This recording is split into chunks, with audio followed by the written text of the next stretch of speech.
Jacques Désiré Laval was born a year before Napoleon Bonaparte crowned himself Emperor of France in 1804. At that time, Napoleon was first consul of the French Republic. His native Normandy is known for its dairy products, high-quality beef, lamb, and poultry, for its apples, pears, seafood, grains, for its vegetables, its flax for textiles, and more. Normandy's agriculture was characterized by diversification, combining grains, livestock, arboriculture, and textile crops. On September 18, 1803, in Croth, Normandy, south of Evros, twin boys were born into the Laval family. 2 boys, after 4 girls. But they were frail, and since they were born on a Sunday and their uncle, the priest Nicolas Laval, was present, they were baptized on the very day of their birth. Michel died 10 days later, and Jacques Désiré remained in fragile health. His father is a prosperous farmer, mayor of the village, as were Jacques' 2 grandfathers. He is a gruff and reserved man. In contrast, his mother is all tenderness and great piety. In this house in Croth, a child grew up, deeply influenced by a mother who welcomed the poor without judgment. From the age of 8, Jacques Laval dreamed of serving others, to be a doctor or a priest. A dream that could have faded away. A lower-achieving student, he wanted to give up his studies. His father exhausted him with farm work. However, Jacques' heart was not yet broken. Yet, the small seed of hope was just waiting to sprout. At 18, thanks to his uncle, a priest, Jacques Laval entered the Collège Stanislas in Paris. There, everything changed. He discovered a love of learning, self-confidence, and hope for the future. From a lower-achieving student, he became brilliant, 1826, baccalaureate in literature, 1827, in science. The college opened the doors to higher education for him, and, in the longer term, the possibility of a life dedicated to others. With his thesis on rheumatic fever defended in August 1830 in Paris, Jacques became a doctor. However, 1830 in Paris was also the year of the July Revolution. The barricades forced him to return to Normandy. He could have continued his studies, specialized. He had even dreamed of going to America to make his fortune. But with his return home, another path opened up, the beginning of a long inner journey. Elegant horses, luxurious house, extravagant parties. In society, he shines. He's invited everywhere. It's the life of a dandy that young Dr. Laval leads in Saint-André-de-Loire. Luxury, pleasures, nothing satisfies him. An inner crisis is looming. The turning point is approaching. And looking back on that time later, the regret will be profound. My lifestyle caused a scandal. I neglected my faith, my Sunday Mass. In Ivry-la-Bataille, the same thing happened. Jacques Laval continued his life as a dandyish doctor, but the call to the priesthood haunted him. So he drifted further and further from the church. Faith, Mass, prayer, forgotten. But, little by little, the discreet support of his landlady and the good-natured friendship of the parish priest of Epids, Father Letard, drew the fugitive back to God. And there he was, practicing again, humbly, regularly. And it was here, in this church of Saint Martin, that he began to live his faith openly, in a surplice, among the choir. Returning to the practice of his faith, Dr. Laval imposes severe penances upon himself in the hope of atoning for his past as a dandy, his bad testimony. His obsession with the past gnaws at him. His landlady, Mrs. Simone, warns him, "Doctor, you're becoming scrupulous." He then understands. It is through action, not guilt, that hope is built. Dr. Laval no longer just heals bodies. He dedicates himself entirely to the poorest, caring for them without asking for anything in return. No more parties and social events. His life has been turned upside down. He now makes 2 rounds of 4 to 5 hours each day, bringing aid to everyone. And, if he finds a moment, he will stand before the Blessed Sacrament.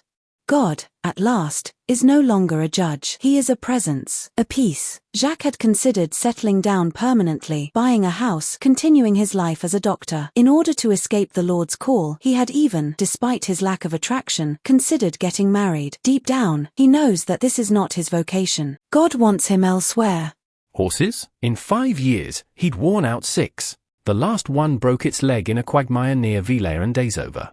He himself narrowly escaped death, crushed under the 900-kilo beast. This accident was the turning point the Lord used to touch his heart. Medicine. That's not what will save souls. He must become a priest. Hope in action is a life entirely given to God and others.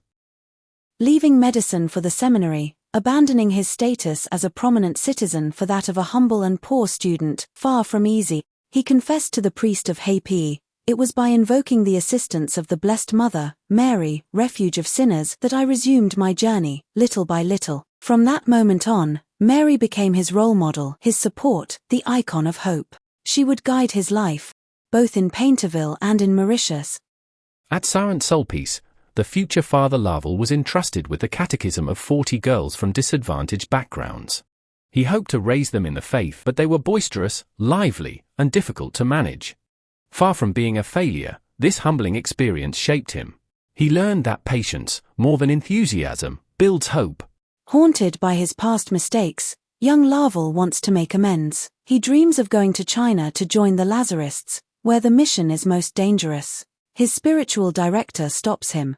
Impossible. Hope, dreams, utopia.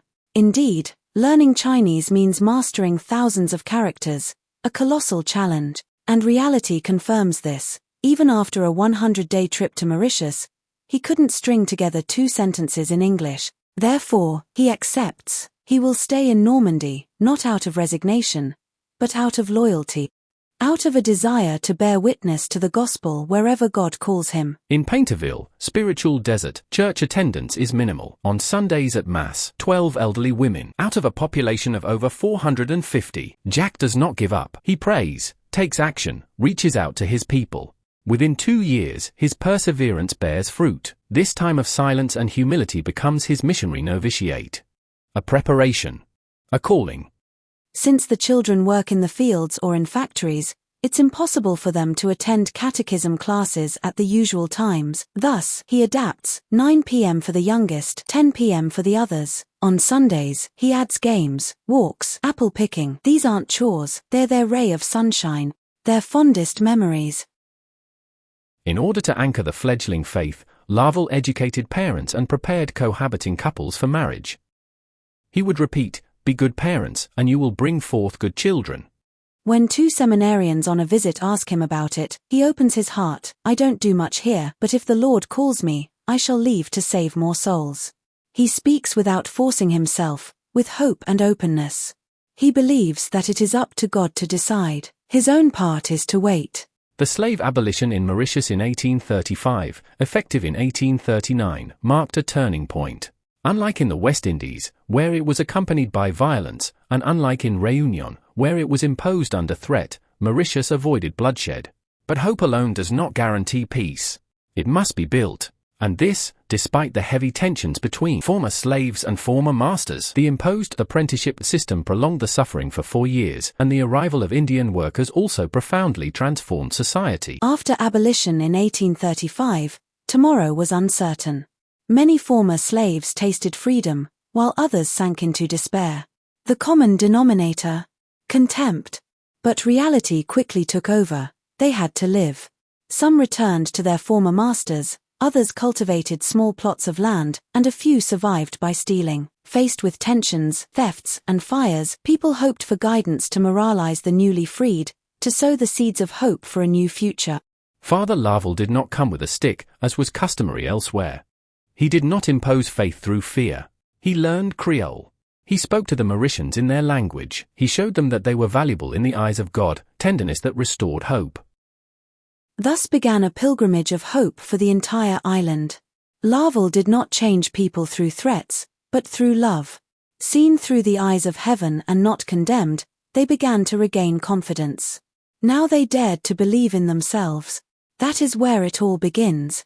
Jacques Laval does not just preach hope, he puts it into practice. Every Friday, he guides his people along the way of the cross. He teaches them to offer up their sufferings, not to endure them, but to transform them.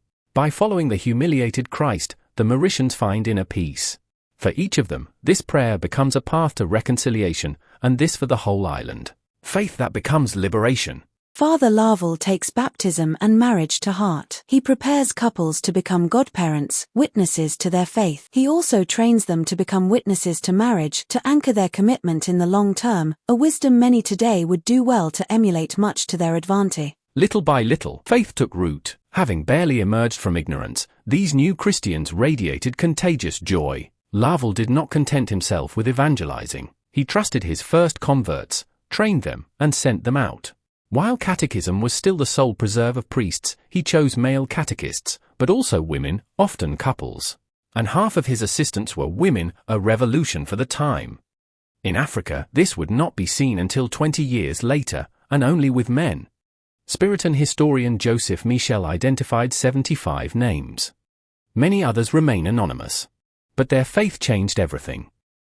Domestic workers become apostles for their former employers. By accepting their cross, they transform human relationships between employers and employees, between adults and children. These nanines, guardians of the hearts of families, become witnesses of faith. Their lives open hearts and revive Christian existence.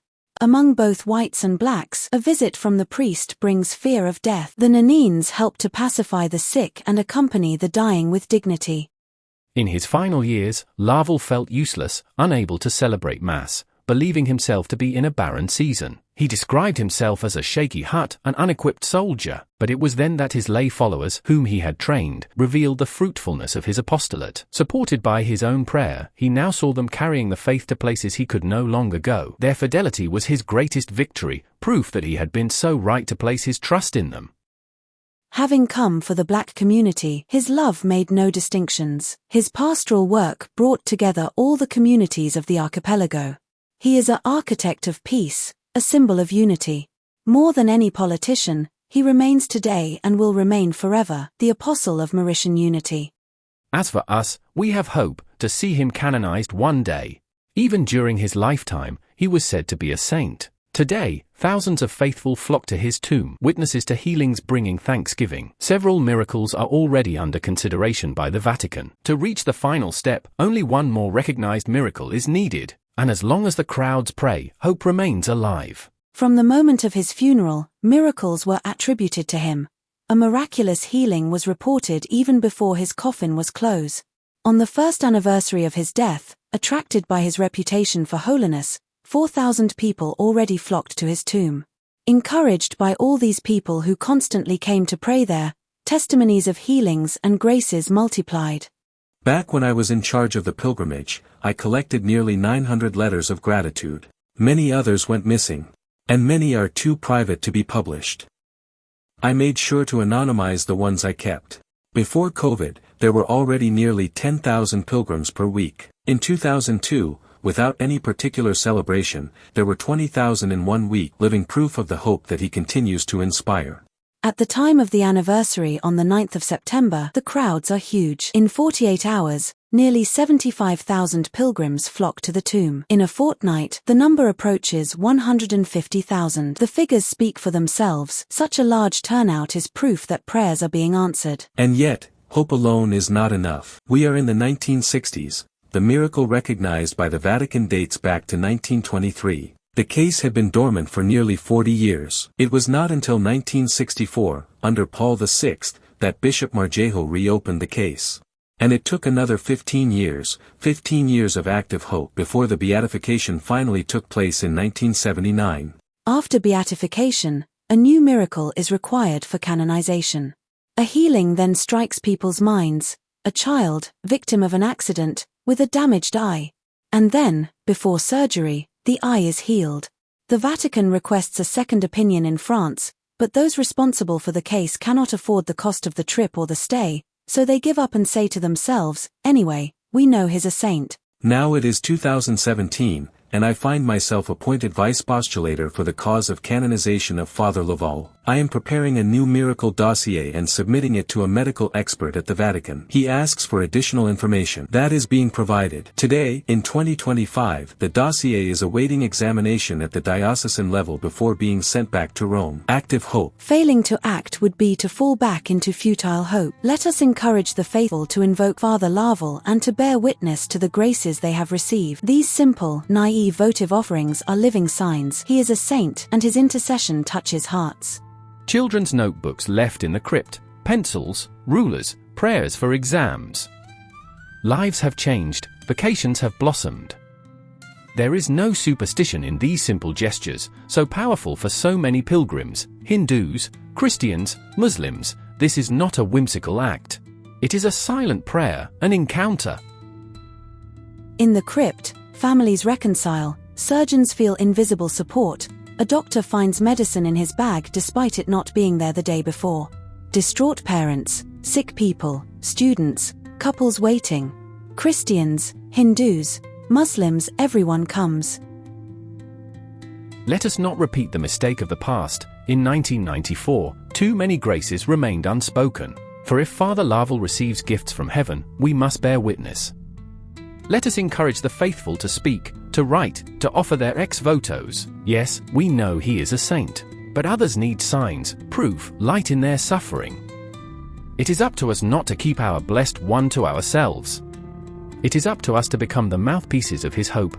Breaking news. During the night of September 8 to 9, 2025, the creation of a diocesan tribunal was made official to examine a new inexplicable healing attributed to Father Laval. Let us pray in hope that the testimonies will be recognized and that this decisive step will finally pave the way for his canonization.